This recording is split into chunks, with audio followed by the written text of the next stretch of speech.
that you know where it is coming from. Hello, engineer Olo. Yes. Yeah, engineer Olo, I'm one ekwu. Biko, elekwa m ije abịa n'ọbịa hụ tashi na arụ ya na ọrụ anyị arụchala for the day.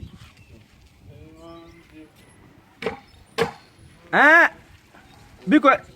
engineer Olo, ya wụrụ maka pila ahụ ajọsụrụ m were gonu ihe chere ajọsụrụ were ihe kụta nga aha eyuzughị m iron rod ahụ. Mba na akwa ihe edere n'akwụkwọ wụ 36mm ka 32mm gị weta 16mm ọkụlọ ada akụgide m nga ka ọ gịnị ndị ga-ebikwe ya. Mba biko engineer Olo biko bịa ka inye m biko lee engineer Olo nna biko bịa ka ịkwọ m ka m rụtara taa biko sị na nwanne ihe ahụ agbata eke ọ m rụcha gị ịkwọ m nna amakwaba ebe egụrụ injiniarịn kọs ịzaga injinia ndị mmadụ si na ahụkwa gị na foto nna amakwaba ebe egụrụ ihe egụrụ bikos enwe otu ga-esi weta ede na akwụkwọ si were 30 bags of cement gị were buru 5 bags of cement si na iji ime ise ihe o were echi ụlọ akụgide mmadụ nwụọ gị ma dịrị ndụ ma na-agagharị lee injinia Olo biko nna mami n'iwu ụlọ ọjọọ biko nna m amụdoro n'ụlọ ịrụga ihe a nna m aghọtakwudoro ihe ahụ mba nna hapụ ọwụ ndị gafere nga nwa onye obi ere ma onye ọbụla tinye ekiri ike nye ya ego ha biko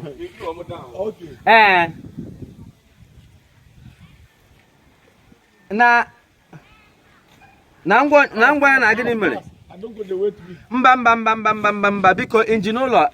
in fact n'iti gị injinia na-aragazi m ahụ na bikos na mụ asafụ na-agaghị ụlọ akwụkwọ mụ aka ga-arụga ihe niile ndị a amaghị ihe ma ịrụga ahịa ihe ma wụ ọ ganyere gị ego si gị na gị zụta ihe a gị gwuo ya wayo aka nwere ahịa ọrụ ọda mụ a ga-eji ya na m na gị ire ya mre ya mee were ya jikwuo m ụgwọ ịghọtara ọka ma na enweghị ha arụ ga akarị na arụcha aka ga-egbu mmadụ na gị nweta m nna nwanne inwetakwa m ewerekwa anya ọrụ mere ọ ga-ahụ mwa nọkwa na nkịta kacha eze o tekekwa na nwa o bịa a na-akpado gị injinia sevisha na-ebu gị kama m nweta gị nwere isi gị mewere isi gị mise ya ka akpa simenti ọwụkwa Dangote simenti m hazigharịa gị were anya ọrụ kwuje gị ụkwụ ebe ịchọgwa ụlọ ga-akụgbu mmadụ ọwụkwara mụ na arụ ụdịrị ụlọ ahụ biko nna ya ọ gbasara gị ime